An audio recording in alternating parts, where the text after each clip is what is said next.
walinya, siapa saja, baik itu wali secara langsung, kandung ataupun yang mengasuhnya, yang mengaturnya, untuk memerintahkan si sobi atau anak kecil ini berpuasa Ramadan di 7 sini, ketika sudah masuk umur 7 tahun.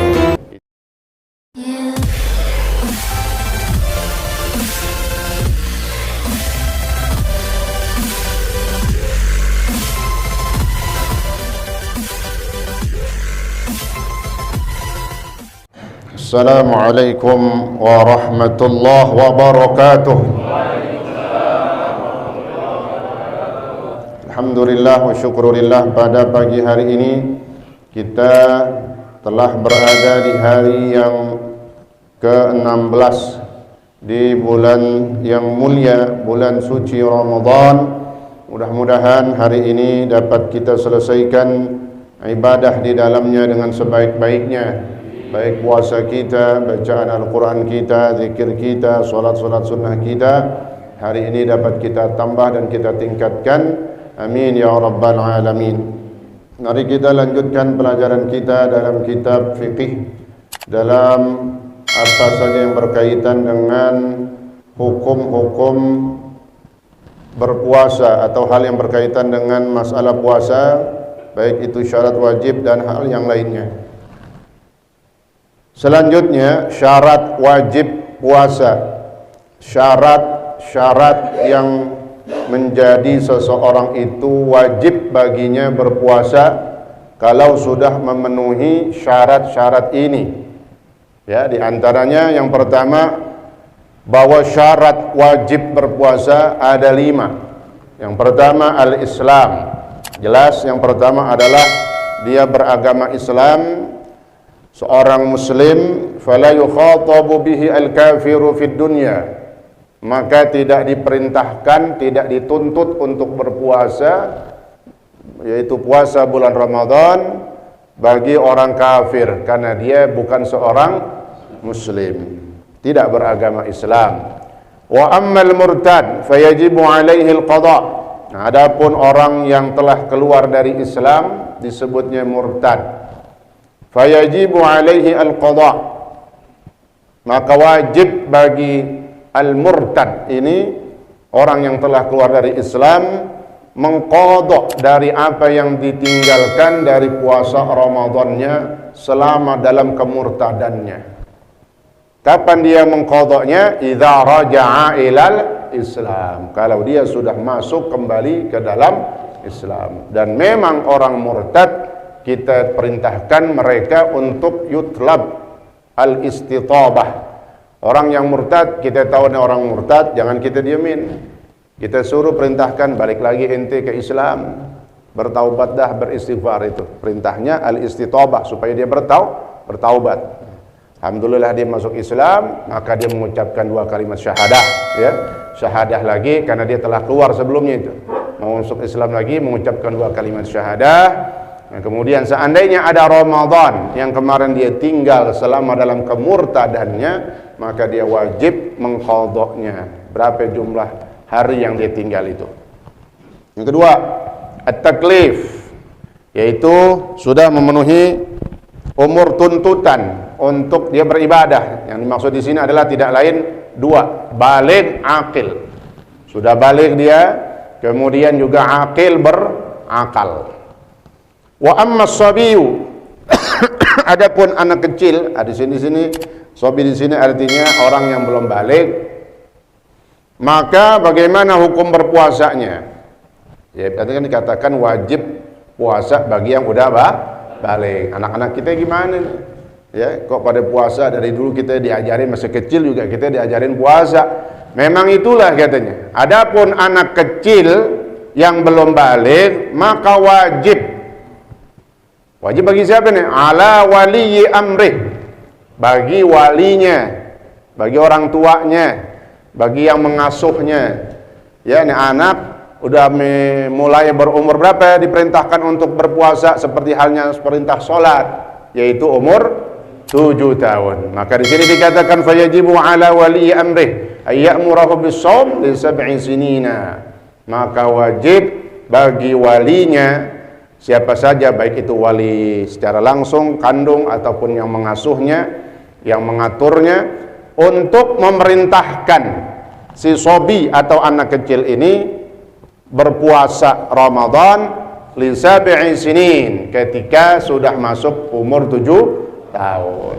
Itulah alhamdulillah kebiasaannya, tujuannya litarbiyah, untuk membiasakan dan mendidik, pendidikan secara amaliyah, pendidikan secara langsung dalam masalah menerapkan syariat.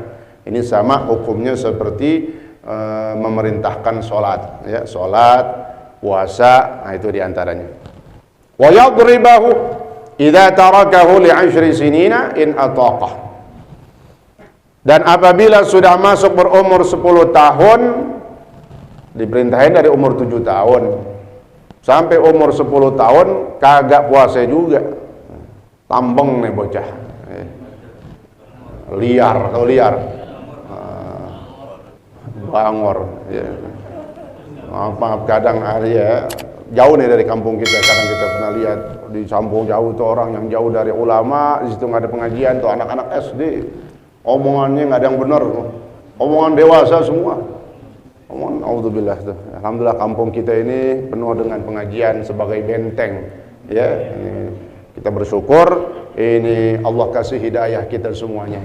Ini kehendak dari Allah, Pak. Kita bisa bikin pengajian, kehendak dari Allah. Berarti Allah menghendaki insyaallah kampung kita ini aman dari bala, musibah, semuanya pada sehat, yang punya urusan hajat dikabul oleh Allah Subhanahu wa taala. Yang lagi pada ngopiak gol semuanya orang jaga karsa. Ini berkahnya ngaji itu. Insyaallah, amin ya rabbal alamin. Jadi kalau udah umur 10 tahun dia nggak puasa juga, dari 7 tahun udah disuruh. Padahal dia mampu nih, kagak sakit gitu. Mampu, segar nih bocah. Nah, maka diperintahkan untuk memukulnya, boleh memukulnya. Tapi bukan berarti mukulin kayak mukulin maling. Gedebak-gedebuk, bonyok nih bocah. Jangan. Ingat, seperti halnya perintah sholat. Ketika umur 10 tahun dia nggak ngerjain juga, pukul. Pukulnya pakai apaan? Pakai cepean. Lu puasa nih, lebaran nih merah. Pakai sesuatu yang bisa, cara apa aja dah, itu maksudnya. Seandainya dia kudu main fisik, itu maksudnya, itu udah puncak. Jadi main fisik di sini, pukul di sini, itu udah jalan terakhir, Pak. Masalah sholat gitu juga.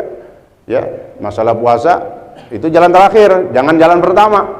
Belum ngapa-ngapain udah gamparin gitu. Ya.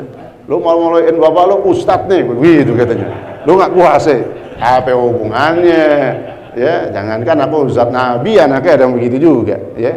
Nggak usah ke situ-situ bawanya. Nah, jadi caranya adalah ya, dengan cara apa saja, kelembutan, lemah lembut, yang baik-baik, ya. Tadi modelnya begitu, ya, kasih ya, bisa hadiah, ya, namanya ya bocah gitu. Itu ya anak kecil, Pak. Kalau bapak-bapak nggak perlu pakai hadiah lagi udah, ya. Hadiahnya langsung surga dengan keyakinan kita itu. Yang ketiga, mereka yang diwajibkan untuk berpuasa al-itaqah, yaitu yang memiliki kemampuan untuk berpuasa, ayil qudrah, mampu dia. Mampu di sini ada dua pandangannya. Mampu secara nyata kondisi fisik tubuhnya. Yang kedua, mampu secara syariat. Karena ada orang yang tidak mampu secara nyata, secara fisik, seperti orang sakit.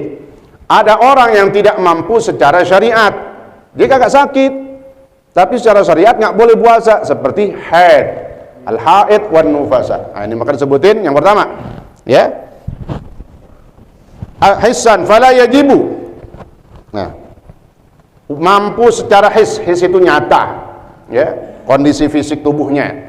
Maka banyak pertanyaan di sini nih. Maka saya tekanin, maka tidak wajib berpuasa Ramadan khususnya bagi orang yang sudah sangat tua. Kemudian dia tidak mampu. Gitu, Pak. Udah tua banget kagak mampu. Ada juga kan yang udah tua Jadi nggak pukul rata, nggak semua orang yang udah tua banget nggak mampu. Seandainya ini orang udah tua banget lalu tidak mampu, maka tidak ada hukum wajib berpuasa. Dia nggak wajib udah. Kemudian ntar gimana? Laisa alaihi al-qada walakin yajibu alaihi al-fidyah. Dia tidak wajib bayar qada. Seandainya meninggal nih, udah tua emang kan, udah tanya gimana dia puasanya? Emang semenjak udah tua banget, babak nggak puasa udah nggak kuat. Gimana? Nggak usah bayar qada. Ya tidak mengqada sehingga nanti tidak bayar fidyahnya. Fidyah yang dia nggak tinggalin puasanya. Tapi ketika saat dia masih hidup lalu dia nggak puasa itu karena tua, saat itu langsung diganti, dia bayar harinya dengan 1 mud. Paham tuh ya? Jadi ini orang udah tua, nggak wajib puasa, udah nggak mampu ya, tua udah nggak mampu, bapak udah nggak puasa. Nah harinya itu langsung dibayar satu bayarin setiap hari dari pagi dah, kasih fakir miskin 1 mud. 1 hari bayarannya cukup 1 mud, itu seletar kurang ya, 1 mud seletar kurang, kagak banyak, nggak hampir seletar. Tuh, langsung bayarin. Besok bapak nggak puasa lagi, hari kedua bayar lagi. Nah itu selesai. Seandainya dia meninggal nggak ada utang udah gitu. Jadi nggak ada utang karena udah dibayarin apanya itu fidyahnya. Nih. Tapi kalau fidyah yang tadi hariannya belum dibayar, berarti utangnya utang apa? Fidyahnya itu jelas. Jadi kan ada orang itu ya di dalam hukum puasa ada yang wajib bayar qada juga, ada yang wajib bayar fidyah juga. Fidyah itu mud ya. Tapi contoh yang seperti ini yang pernah ditanyain Bapak Herlambang nih kalau nggak salah ya, orang kalau udah tua udah nggak mampu puasa, saat itu hukumnya udah nggak wajib dia, karena udah nggak wajib jadi tidak ada seandainya dia nggak puasa maka dia wajib mengqada, nggak ada qada kan gitu. Cuma ketika dia nggak puasa saat itu langsung dibayar dengan 1 mud. Gampangannya kita lebih indah kalau sedekah 1 seletar kasih orang seletar. Jadi itu gampangan, enakan ngitungnya. Takutnya entar-entaran kelewatan ya, apalagi anaknya banyak main ngandelin. Lu nggak ngitung, kok kagak? Gua ini lo yang ngitung. Nah, udah jadi. Ya akhirnya kerok, bingung dah. Kalah berapa ini bapak? Nah, makanya yang bagus ya, ketika orang tua yang sudah tua ini nggak mampu untuk berpuasa karena tidak wajib, ya cukup diganti dengan 1 mud. Begitu juga yang kedua, orang yang tidak wajib berpuasa, kemudian juga nggak wajib mengqada, cuma cukup sama kayak tadi, bayar 1 harinya 1 mud. Ya, saya bilang 1 mud, tapi kalau mau lebihin jadi 1 liter. Siapa? Orang yang sakit, yang sakitnya tidak diharapkan kesembuhannya. Naudzubillah, sakit parah ini. Ya. Sakit parah nih, dia nggak wajib puasa udah. Jadi sama tuh hukumnya 2. Asy-syaikhul haram wal marid alladzi la yurja bur'uh. Ingat itu Pak, rumusnya. Orang yang udah tua banget yang nggak mampu puasa, kemudian yang sakit yang kelihatannya udah nggak mampu juga puasa, dan ini sakitnya sakit parah. Itu. Parah ini artinya nggak diharapkan kesembuhannya. Biasanya yang udah-udah yang begini ya lewat gitu. Nah, itu maknanya ya. Nah, ini 2 orang kayak begini, saat itu tidak wajib puasa. Nah, anak juga harus tahu yang ngurusin, Wah, abah harus puasa juga. Ini wajib Pak puasa. Dia tahu wajibnya doang. Nyiksa, lu gitu banget, lu belajar sama siapa ya katanya gitu. Nah, nih, ya, jadi tidak wajib dia berpuasa, tapi diganti setiap harinya dengan 1 mud. Nah, yang kedua, tadi kan disyaratkan mampu secara syariat kayak kita nih. Kita alhamdulillah sehat ya. Kemudian kita nggak men. Orang laki men nggak ada halangan artinya gitu ya. Ada seorang wanita dia mampu sehat tapi terhalang di dalam syariat. Kenapa? Di dalam agama tidak boleh kalau orang haid itu berpuasa. Wah, itu namanya dia tidak mampu berpuasa secara syariat. Ya, syariat melarangnya. Nah itu. Kalau ini jelas ya, dia harus nanti mengganti di luar Ramadan. Mengganti di luar Ramadan, cukup mengganti di luar Ramadan. Tidak perlu atau tidak ada fidyah ya. Yang keempat, syarat wajib berpuasa tadi ya, as-sihah. Nah, sehat, ini hampir sama pengertiannya tadi.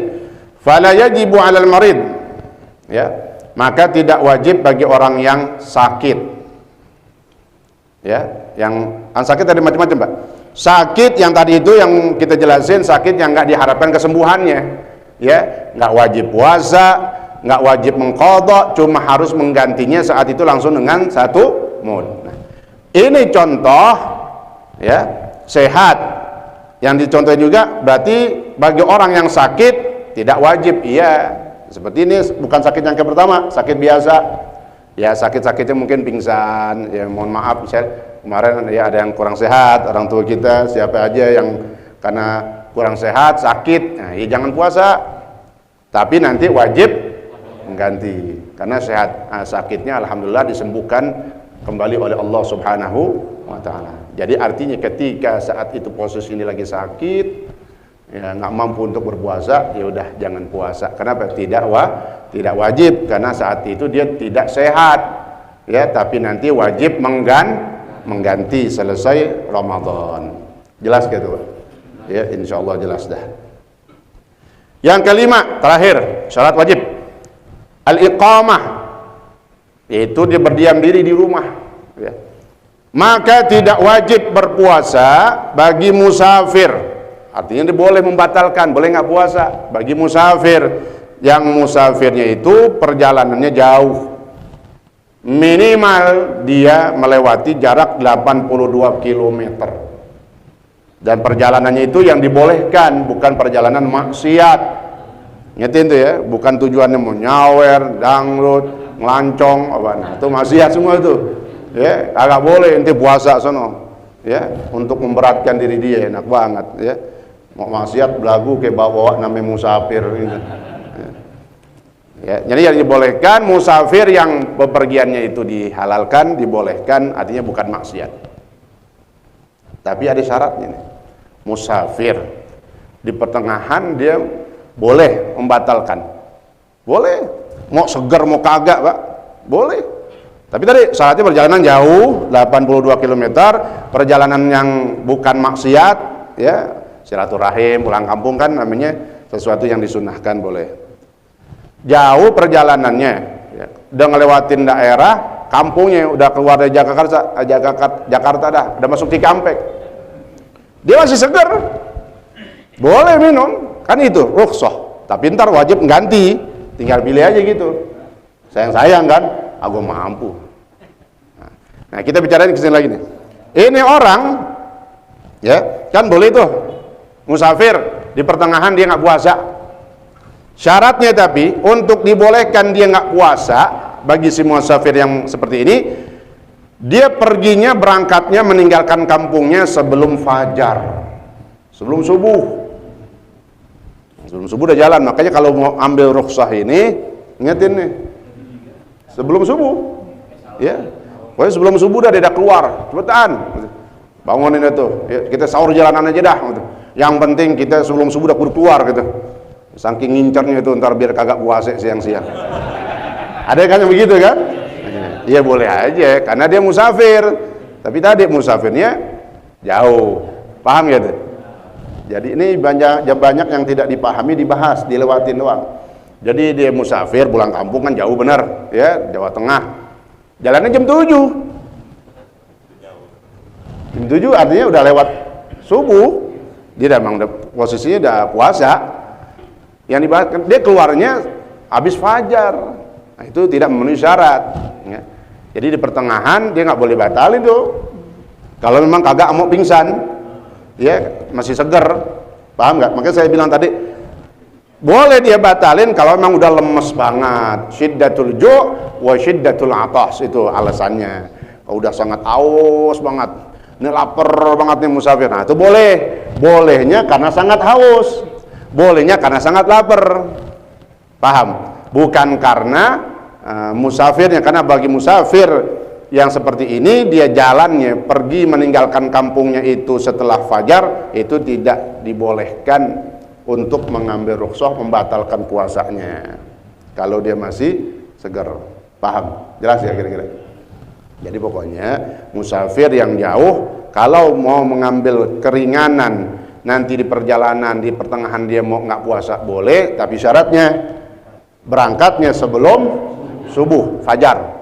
Ya, berapa itu? Tinggal lihat aja jam aplikasi itu. Gitu. Ya, 4:30 ya. Jelas tuh ya. Nah, itu. Nah, ya. Tapi gimana wal afdal as-shaumu lil musafir? Nah, antara dua pilihan nih musafir, puasa apa buka gitu. Batalin.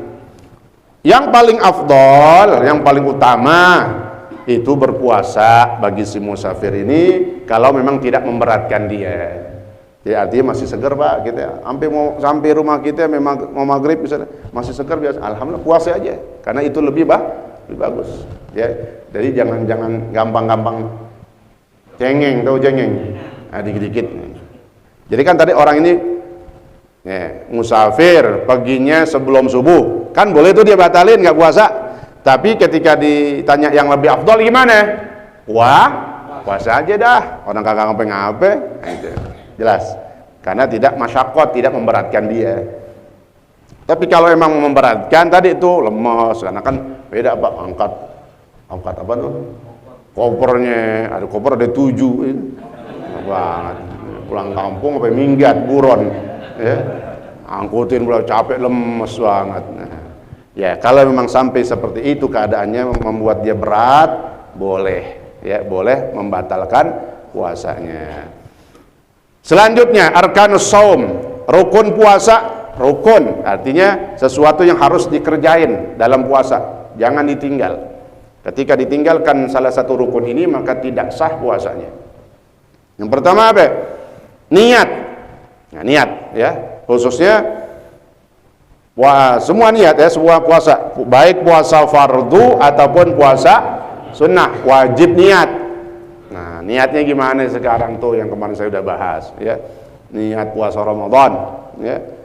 Yang pertama kan nawaitu shauma ghadin an adai fardhi syahri Ramadana.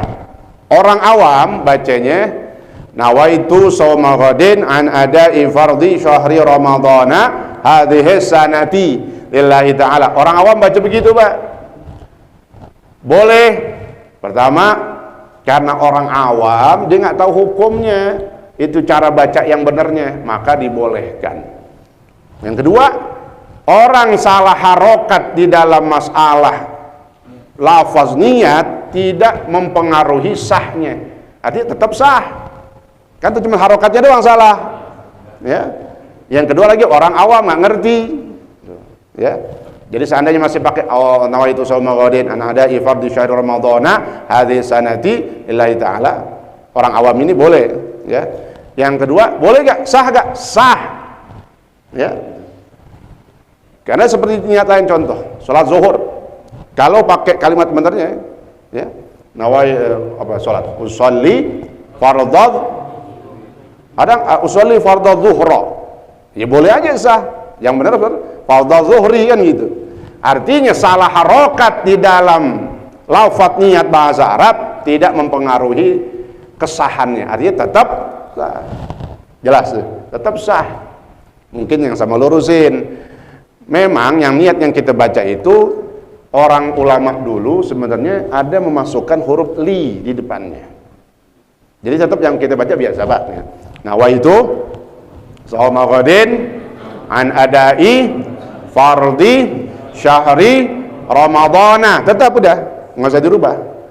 Liha, nah, linya tambahin li hadhihi sanati, jadi nggak perlu ganti na, Ramadhana tetap, hadhihi sanatinya tetap, teman ditambahin li itu untuk tahun ini.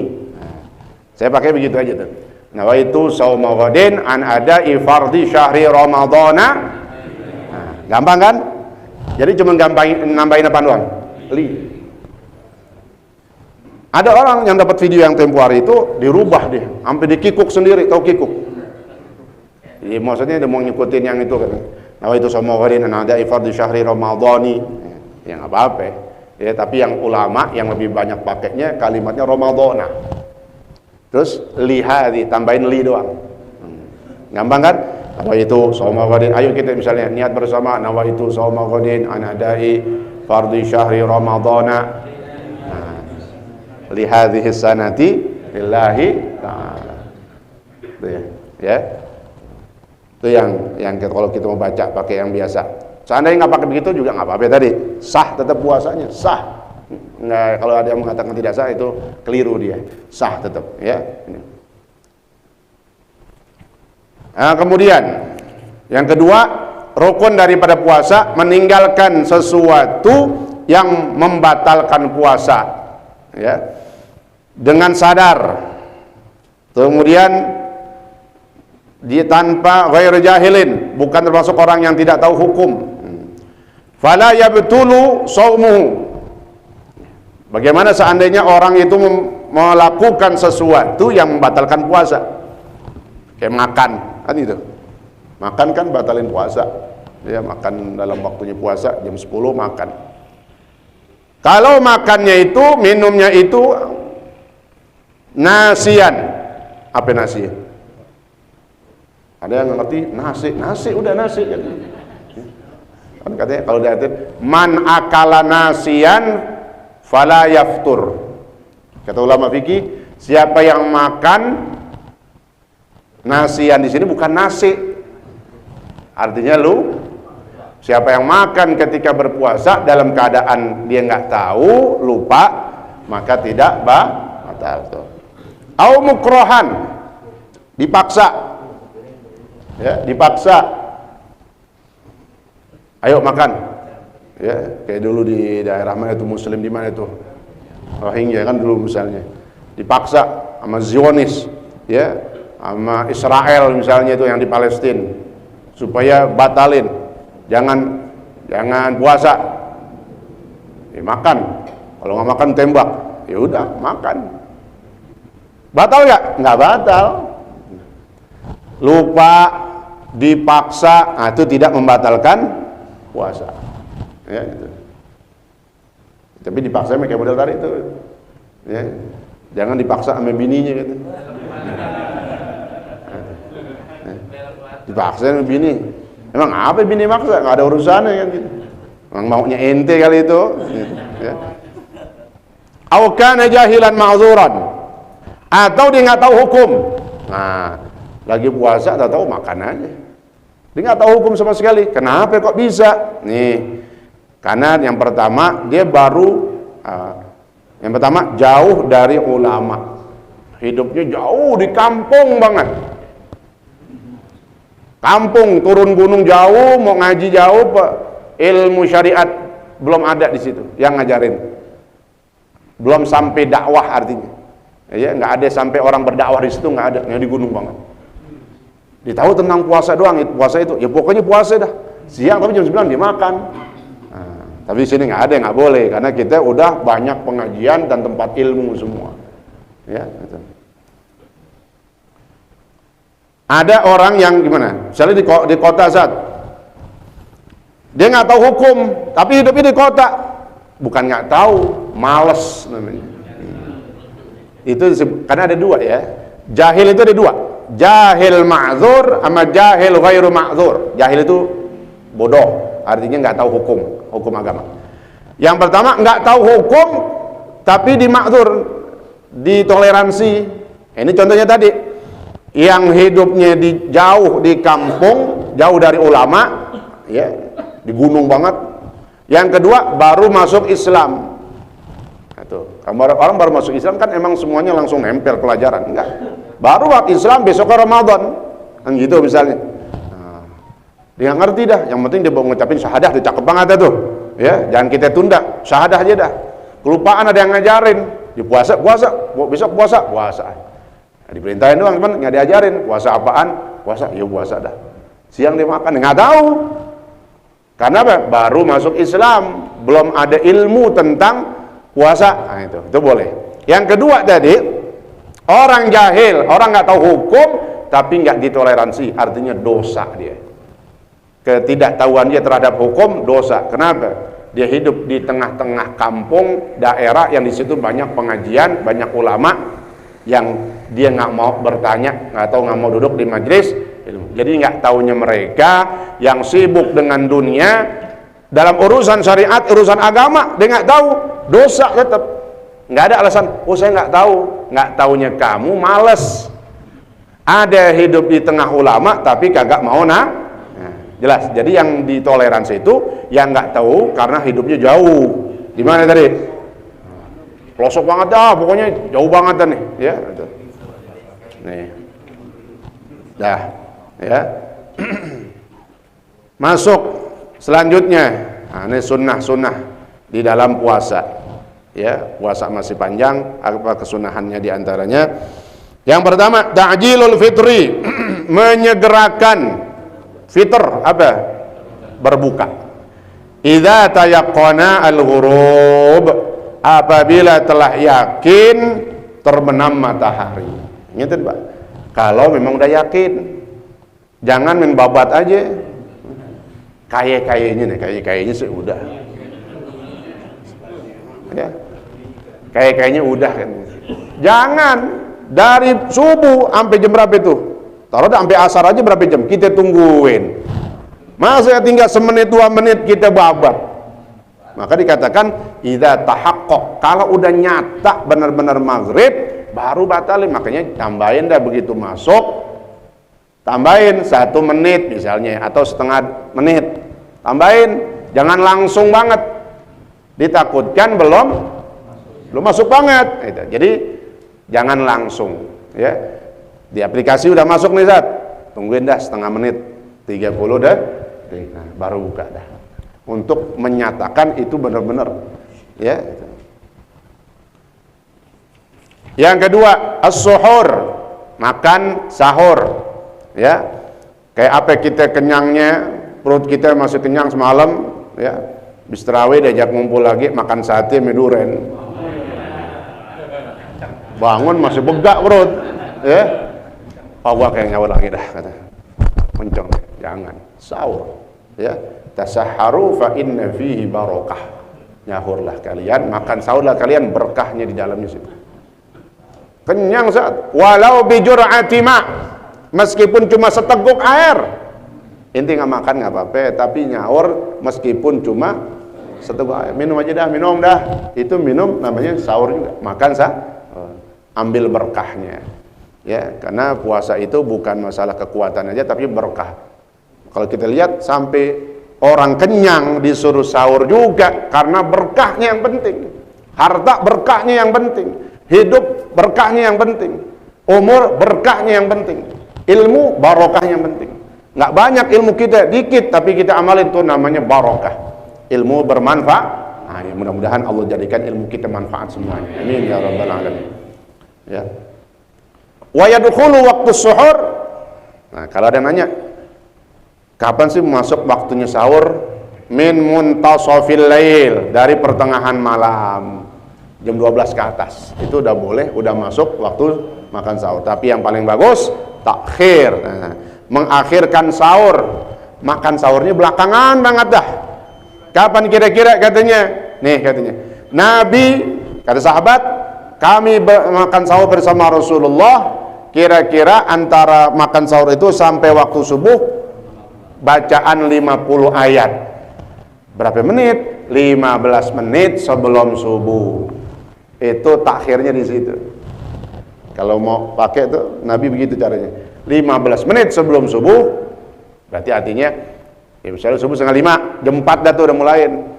Jam 4 udah mulai dah, karena siap-siapkan. Kelar makan biasa 10 menit, 15 menit kan. Belum yang makannya lelet, lama banget tentu. Ya. Tahu makannya lelet, ya bangunnya jangan jam segini. Ya, bangunnya awalan dah. Ya. Belum rokok ya kolu gitu. Kelewatan. Udah, jam berapa nih? Oh gitu. Ya, dikit lagi dah ya. Nah, kemudian membatalkan itu, ingetin ya urutannya, ya. Rutab, famin ratbin, yang pertama yaitu yang pertama masuk nih Pak. Tuh di depan kita ada korma, lontong, gorengan, ya, apalagi kue lupis, ya. Apaan kalau rujak ya, rujak apaan? Timun suri.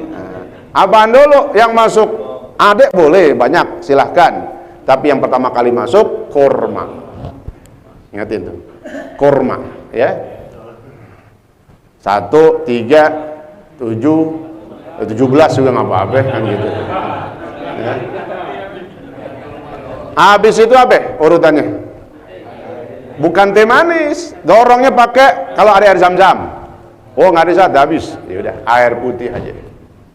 Jadi pertama korma. Orang bertanya, Zat, air putih dulu apa korma dulu? Korma dulu. Korma dulu. Kalau dari segi kedokteran cakep banget tuh. Kenapa? Mulut tubuh kita ini udah kering, gulanya nggak ada dari pagi, kan gitu. Maka yang pertama masuk adalah makanan yang mengandung gula asli gitu. Dari makanan Rasulullah gitu. Makanya tuh pencernaannya ntar bagus. Ntar terserahnya mau habis sisa mau masukin somai apanya, jangan apa-apa udah. Yang penting pertamanya korma, itu bagian pencernaannya dia bagus, ya. Nah, kebanyakan kenapa perutnya pada melilit? Mungkin ada salah bukanya kali gitu. Ya. Jadi korma, ya ganjil, kemudian dorong pakai air putih, teh, habis itu dah tuh yang lainnya terserah. Ya.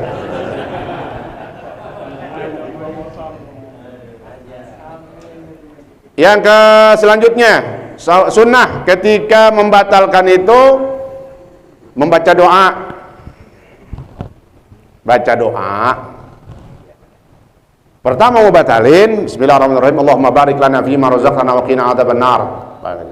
Ganjil. Selesai, baru Allahumma laka sumtu wa bika amantu wa ala itu caranya. Ya, jadi jangan belum batalin panjang banget tuh aneh. Sedangkan di dalam sunnah menyegera, kalau udah masuk waktu menyegerakan makan. Nah kalau doanya panjang, maka ulama cara ngajarin mau makan tetap baca doa makan. Bismillahirrahmanirrahim, Allahumma barik lana fima razaqtana wa qina adzabannar. Kan pendek tuh. Makan korma tuh. Ganjil dah, selesai 3. Nah, mau dorong selesai baru Allahumma. Nah, itu. Jadi Allahumma kasumtu bacanya setelah membatalkan itu. Ya, itu. Terus yang ke selanjutnya, bagi orang yang malamnya bertempur sama bininya, saya nggak panjang-panjangin nih kalimatnya nih, ya itu. Sunnah sebelum subuh udah mandi, sunnahnya. Seandainya kelamaan makan sahur belum mandi udah keburu subuh, nggak apa-apa, tetap sah puasanya. Tapi bagusnya kalau kayak gitu posisi kita, makanya enak bangun sebelum makan sahur kalau bisa mandi dulu supaya ketika kita makan sahur itu dalam keadaan suci. Kalau begitu kan berarti dia makan sahur lagi junub, meskipun nggak apa-apa tapi kurang bagus. Jadi bagusnya kalau begitu mandi dulu dah. Gitu. Kemudian nih sunnah mandi tiap malam dari malam-malam Ramadan, ba'dal maghrib, setelah maghrib. Jadi setiap malam Ramadan, tiap malam sunnah mandi. Niatnya saya mandi sunnah malam Ramadan, itu aja. Saya niat mandi sunnah malam Ramadan. Kalau sempat, bagusnya habis maghrib, habis buka. Likayyan syatalil qiyam, supaya semangat untuk sholat qiyamul lail, untuk tarawih itu maksudnya. Wah kelupaan, buka lagi di luar, nggak sempat mandi kan, di rumah orang masa mau mandi. Ya, Ustaz diundang nih di rumah si fulan, kan dari maghrib, masa mau mandi nih. Ganti atau dibayarnya mandinya yang penting sebelum karena selama sebelum subuh masih disebut malam. Bagusnya kalau lagi ada di rumah, habis maghrib mandi sebelum isya. Gitu. Kalau ketinggalan waktunya nggak sempat mandi habis isya, ya sebelum subuh dah kita mandi tuh. Karena ketika sebelum subuh kan masih malam namanya, ya itu.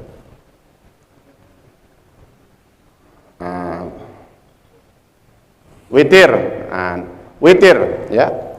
Ta'akkudul muhafadzah ala salatul witir. Salat witir di Ramadan beda hukumnya sama witir di luar Ramadan. Kalau di dalam Ramadan sunnah berjamaah. Jadi jangan pakai sendirian. Dari malam pertama, ya, beda. Jadi di luar Ramadan witir sendiri-sendiri. Tapi ketika Ramadan, sunnahnya syariatnya berjamaah. Nah, itu. Kemudian jahar, kencang, karena berjamaah. Lalu kunut. Nah, dari mulai nih semalam ya, malam 16. Malam 16 bukan malam 15, malam 16. Karena kan nisful akhir kalimatnya. Separuh kedua. Dikatakan separuh 15 ke 16. Separuh terakhir maksudnya. Separuh terakhir 16. Kalau 15 masih separuh pertama. Maka kalau malam 15 berarti masih separuh pertama. Jadi belum ganti surah. Kapan ganti surahnya? Malam ke 16. Karena kan kalau hari dalam Qamariyah kan malamnya duluan. Kayak semalam nih ya. Nah, semalam malam 16. Nah, udah ganti surah. Karena masih ada orang yang bertanya malam 15, malam 16. Karena perintahnya ini finis fil akhir, separuh terakhir. Dikatakan separuh kalau udah lihat 15. Ya, separuh terakhir masuknya 16 ke sono. Kemudian baca Al-Qur'an banyakin, diperintahkan ya, salat sunnah, kemudian amal soleh, sedekah, silaturahim, huduru majlisil ilmi, alhamdulillah ya, sebagaimana kata Nabi riwayat ya, Sayyidina Anas bin Malik ya, bahwasanya orang duduk, siapa yang hadir majelis ilmu di bulan Ramadan, maka setiap langkahnya ditulis pahala ibadah selama setahun. Setahun itu isinya puasa siangnya, malamnya tahajud. Tuh, selangkah. Ini Bapak Jumat Tasim paling jauh Pak, nyampe. Ya, Andara muter dulu tuh. Tuh. Ya. Langkah-langkah gitu. Ini yang bikin semangatnya, makanya biar kata hujan, lihatin tuh. Subhanallah, mudah-mudahan Allah kasih istiqomah gitu. Sampai habis Pak ya, sampai kelar. Insyaallah ya, mudah-mudahan Allah berikan kita kekuatan, taufik hidayah, istiqomah, sabar. Memang semuanya harus sabar. Hujan-hujan dikit sabar, bismillah. Biar ada emang berangkat yang habis sholat, karena semuanya sholat di tempat masing-masing. Habis sholat pada berangkat. Alhamdulillah, mudah-mudahan ilmu kita manfaat fi din wa dunya wal akhirah. Al-Fatihah. A'udzubillahi minasyaitonir rajim. Bismillahirrahmanirrahim. Alhamdulillahi rabbil alamin. Arrahmanir rahim. Maliki yaumiddin. Iyyaka na'budu wa iyyaka nasta'in. Ihdinas siratal mustaqim. Siratal ladzina an'amta 'alaihim ghairil maghdubi 'alaihim waladdallin. Amin. Kamis besok libur biasa ya. Hari Jumat di Musola Al-Akbar. Tahu ya? Musola Akbar. Jangan apa namanya itu sana itu? Jalan Kebagusan. Jalan Melati dah ya, di bawah Tegangan tuh pas banget. Makanya kalau nggak tahu lihatnya Tegangan mana nih, ikutin Tegangan aja itu. Ya. Bismillahirrahmanirrahim. Alhamdulillahirabbil alamin. Allahumma shalli wa sallim wa barik ala sayyidina Muhammad wa ala ali sayyidina Muhammad. Allahumma rabbana anfa'na bima 'allamtana wa 'allimna ma yanfa'una wa zidna 'ilma. Alhamdulillah ala kulli hal bi rahmatika ya arhamar rahimin. Allahumma aghnina bil 'ilmi wa zayyinna bil hilmi wa akrimna bit taqwa wa jamilna bil 'afiyah bi rahmatika ya arhamar rahimin. Wa sallallahu ala sayyidina Muhammad wa ala alihi wa sahbihi wa sallam. Walhamdulillahi rabbil alamin. Wassalamu alaikum warahmatullahi wabarakatuh.